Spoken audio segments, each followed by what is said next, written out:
Messieurs et dames, bonjour. Bienvenue dans le célébré by Rai Sanyota. Aujourd'hui, j'ai l'honneur et le plaisir de recevoir Monsieur Prince Kisula, avec qui nous allons parler sur les thèmes de comment de comprendre le self-défense. C'est quoi déjà un self-défense? Pourquoi il est important de savoir d'avoir un self-défense en soi ou même pour son entourage? Donc, j'ai cette immense honneur de le recevoir sur le plateau des sujets prêts. Monsieur Prince, bienvenue sur notre plateau. Merci, Mimi. Oui. Très ravi et très honoré que vous ayez accepté de répondre à notre invitation. Merci. Très bien. Alors, quelle est la règle numéro 1 en self-défense? Déjà, il faut savoir que la self-défense, c'est apprendre à se protéger. Oui. Et à protéger aussi ton entourage, donc apprendre à se défendre. Oui. La règle numéro 1, c'est éviter le combat à tout prix. Ok. Donc, c'est ça le principe numéro 1, c'est la fuite. La Donc, meilleure défense, c'est la fuite. la meilleure défense, c'est la fuite. Donc, on nous apprend à nous défendre, mais en même temps, la règle numéro 1, c'est de ne pas se battre. Oui, il faut donc Oui. faire en sorte que vous n'arrivez pas à une confrontation. Très bien, très bien. Alors, important. Alors, allons à notre deuxième question. Comment reconnaître justement des signes avant-coureurs qu'une situation peut dégénérer? Oui, il y a plusieurs signes, Oui. parmi lesquels je peux citer, lorsque la personne en face de vous est en colère, elle ne parvient pas à se maîtriser, ou vous essayez de les calmer, ça ne va pas, ou soit vous voyez qu'il est en train de grincer ses dents, son regard, ouais. Et à part ça, il peut avoir aussi quelque chose en main. Oui. Déjà, ce sont des signes. Il est agité. Il cherche à occuper, donc, à occuper votre espace Oui. de sécurité. Ouais. Donc ça fait partie des signes. Oui. Qui montrent que là, personne... il y a un danger, donc ouais. il faut pouvoir se défendre, il faut pouvoir fuir. Ok. Pour la prochaine question. Oui. Pourquoi est-ce qu'il est important d'apprendre à se défendre?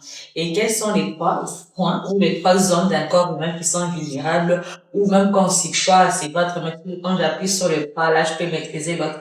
Est-ce qu'on peut avoir ces trois zones-là qui peuvent nous aider à maîtriser la personne en face qui nous agresse ou qui cherche à nous agresser?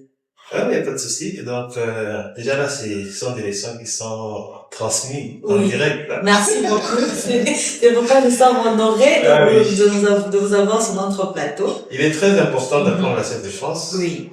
Parce que ça permet d'avoir cette confiance en soi. Oui. Et de se mettre en sécurité. Non seulement soi-même, mais mettre en sécurité son entourage. Oui. Raison pour laquelle il faut vraiment apprendre.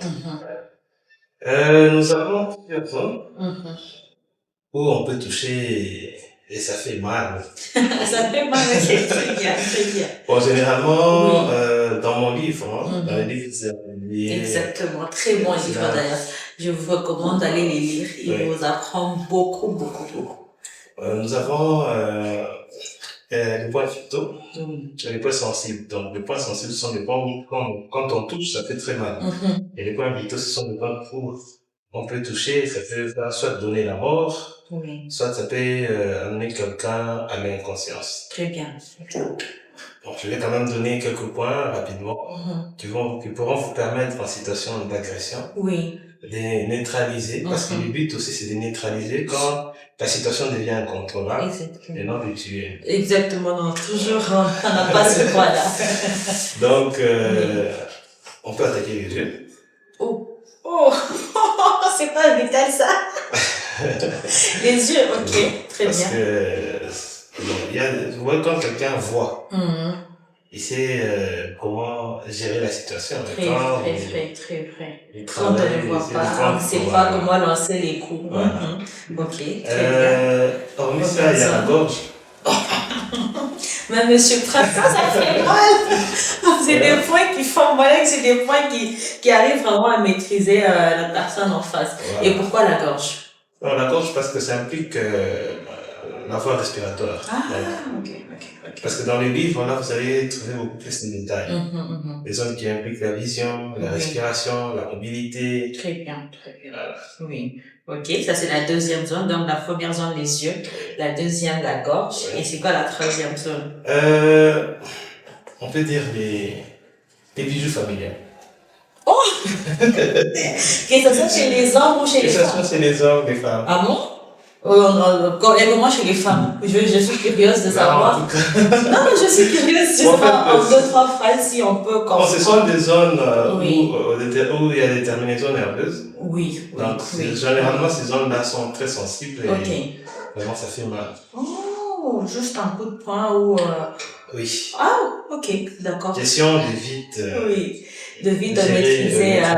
Ok, monsieur Zidane, ici, monsieur Prince nous recommande ces zones pas pour tuer ou c'est juste pour maîtriser la situation et se sortir de ces dangers-là parce qu'il faut rappeler la violence ne réduit jamais rien. Voilà. Il faut plutôt passer par la communication. Et c'est la meilleure des techniques à utiliser. Mais en cas de force majeure, souvenez-vous que les yeux, la gorge et les parties sensibles peuvent vous sortir de cette situation-là. Alors, quand on ne sait pas utiliser directement, enfin, on ne sait pas se défendre directement avec les membres de notre corps, quels objets du quotidien peuvent nous servir en défense? En fait, dans ma discipline, j'apprends aux disciples à utiliser des armes improvisées parce que nous avons les armes par nature. Donc ça, c'est dans mon livre. Oui. Nous avons les armes par nature et les armes improvisées. Très bien. Les armes improvisées, ça veut dire ce sont des outils qui ne sont pas destinés à être utilisés comme armes. Très bien. Mais qu'on peut transformer en armes en cas de besoin. Oui. Exemple, le téléphone. Oh, ok. Une bouteille. Oui. En tout cas, une montre. Oui. On peut les utiliser. Exactement. Comme arme. Comme arme. Et surtout que nous sommes dans une ère où chacun a son smartphone entre les mains. Voilà. Donc, souvenez-vous que ça peut servir en cas d'attaque. Oui. Mais je pense, quand la personne en face a une arme blanche, qu'est-ce qu'il faut prioriser? Est-ce qu'il faut fuir? Est-ce qu'il faut négocier? Ou est-ce qu'il faut d'abord désarmer la personne en face de nous? Non. En tout cas, s'il y a la possibilité de fuir, faites-le. Très bien. Mais vous pouvez négocier. Ok. Trouver un terrain d'entente afin que la meilleure des choses, c'est de fuir. C'est d'abord de fuir parce que... Là où vous n'avez pas de possibilité de fuir, là, vous pouvez neutraliser la personne en passant par les techniques apprises lors des séances d'entraînement. Ah, même, monsieur Prince, tout le monde ne s'entraîne pas. Je suis la première mauvaise élève. Je ne m'entraîne pas. Et c'est quelque chose que je voudrais. Mais la plupart du temps, et surtout, je vais parler au nom, je pense, de plusieurs femmes ici. C'est souvent très, très difficile pour nous, les femmes, parce qu'on s'est dit, c'est trop physique, c'est trop cardio. Quand quelqu'un qui a une expérience zéro comme moi, que moi, je suis avec quelqu'un donc je fuis. Bon, il faut d'abord savoir que moi, je suis un ancien athlète. Oui. J'ai commencé le sport de combat avec mon père, qui m'a initié dans les arts martiaux. Après, j'ai évolué au club Camaringue. Oui. Avec le maître François, que j'ai salué en passant. Bonjour, maître. Et j'ai aussi évolué au club Cassapa. Ok. Avec le maître Taylor et les sensei araignées. Au Homme 4. Homme 4, oui, bonjour, légendaire Homme 4. J'ai beaucoup de gens, ils sont passés. Voilà. À l'époque, j'ai accompagné aussi 2 amis à faire du sport là-bas. Ok. Je suis aussi un athlète de là. Ok. Et du club aussi de la Rochie, qui est dirigé par les sensei araignées. Très bien. Et hormis ça, j'ai aussi développé, j'ai étudié la self-défense pure. Oui. Avec le grand maître Karato, Ilunga, qui est le maître du maître François. Très bien. Alors, en étudiant tout ça, j'ai vu que avec le temps, on devient un peu fatigué avec le boulot.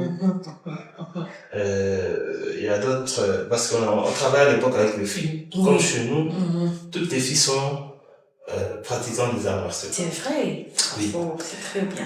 Alors, vu qu'elles sont, certaines sont devenues mamans, Oui. mais elles doivent quand même apprendre à se défendre. Oui. C'est ainsi que j'ai eu à développer mon système, ma discipline à moi. Oui.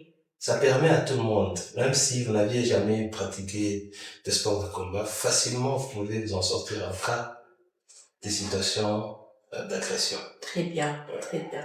Donc, merci, Monsieur Prince. Il est important que les dames s'intéressent à cette discipline. Très important. Ça prend pas beaucoup d'énergie. Non, ça Ou c'est de l'énergie nécessaire pour justement se protéger, pouvoir protéger ceux autour de nous.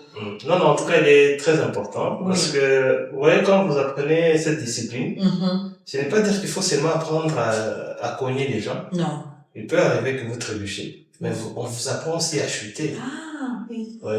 Ça, c'est pratique. Les chutes aussi sont apprises dans la discipline. Très bien, Donc, très bien. il n'y a pas que le combat, il y a Oui. aussi Oui, certaines connaissances qui vont vous aider exactement. dans votre quotidien. Très bien.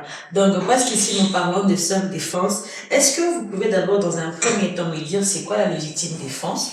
Et puis, deuxièmement, quand on a été agressé ou quand c'est nous qui avons agressé la personne en face, qu'est-ce qu'on doit faire immédiatement pour se protéger légalement? Vous pouvez répondre à la question. La question c'est, déjà, c'est quoi la légitime défense? Et deuxièmement, quand on a eu à avoir une altercation, que ça a été causé par nous ou par l'autre en face, comment on fait immédiatement après pour se protéger légalement? La légitime défense, en fait, ça intervient après l'action. Oui. Oui. Donc, ça veut dire que c'était une défense qui est vraiment proportionnelle à l'attaque. Parce que généralement, il ne faut pas aller au-delà. Une personne n'est pas armée, mais toi tu utilises les armes. Là, ça ne passe pas face à la justice. Oui, très bien. Donc, il faut vraiment que la réponse soit au même degré. Voilà. Mais maître, comment tu sais que mon coup, quand je l'envoie, il va avec une force de 100 et lui m'envoie une fois avec une force de 20? Comment, dans un moment où il est tellement un peu contre, comment je vais évaluer que cette arme que j'ai prise est égale à l'arme que lui il a pris? Et même quand on veut rentrer sur les armes blanches, où vous avez donné des exemples d'utiliser des smartphones. Les smartphones ont des poids différents. Moi, je peux te donner mon smartphone qui a 300 grammes et le tien, il a 700 grammes. Comment, dans ce moment-là, on arrive à évaluer, je sais pas moi, l'approximativité des armes? Je sais pas comment on fait. Donc, déjà, une fois que vous avez la connaissance, vous êtes déjà en avance par rapport à votre agresseur. Oui. Et aussi, en pratiquant des arts martiaux, bien la self-défense, vous avez ce calme-là à l'intérieur, cette assurance-là. Et vous savez observer, anticiper. Oui, voyez? Très bien. Et si la personne a peut-être, par exemple, une machette et que vous avez votre téléphone, vous voyez le téléphone face à la machette. Oui. Déjà, on sait que c'est légitime. Exactement. Là, c'est correct. Très bien. Et non, la personne a un téléphone, et vous avez la machette. Et puis, en plus de ça, vous avez une connaissance. Et vous dites que c'était une légitime, là, ça ne passe pas. Et après ça, normalement, il faut directement aller se dénoncer ou il faut attendre que les forces de l'ordre viennent? Bon, en fait, comme on l'a dit avant, la première des choses, c'est d'essayer d'arranger, de négocier. À l'amiable, oui. Et à l'amiable, pour éviter des blessures, des morts. Oui. C'est très important. Ok. Mais, Monsieur Prince, là, sur les réseaux sociaux, j'espère que vous avez vu aussi, il paraîtrait, je n'ai pas l'information exacte, mais ça circule beaucoup sur les réseaux sociaux, que l'État congolais voudrait légaliser les ports d'armes.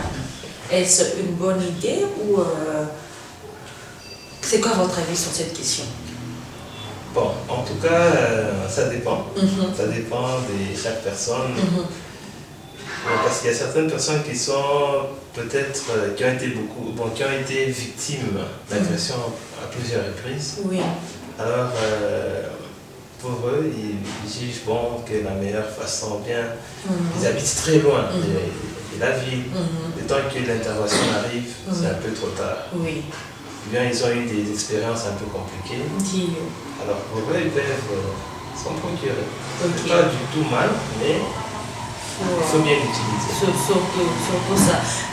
Dans vos interventions, M. Prince, je vous ai entendu parler de armes martiales, c'est ça? Oui, des arts martiaux. Des arts martiaux et des self-défense. Est-ce qu'il y a une différence ou c'est carrément la même chose? Il y a bon, en fait, il y a une différence. Oui. Mais ça va des pairs. Ok. Oui, Ok. ça va des pairs. Très bien. Dans les arts martiaux, on voit la tenue, Très bien. les kimonos, Mhm. les kitoji, tout ça. Très bien, très bien. Et dans la self-défense, Mhm. là, il n'y a pas de kata. Ok. Vous voyez, dans la plupart des arts martiaux, il y a des katas. Oui. Mais dans la self-défense, c'est beaucoup plus les techniques qui vous apprend à vous défendre au cas où Oui. vous êtes agressé, où Très il y a des attaques qui viennent par surprise. Beaucoup Donc- plus c'est par surprise. Ok.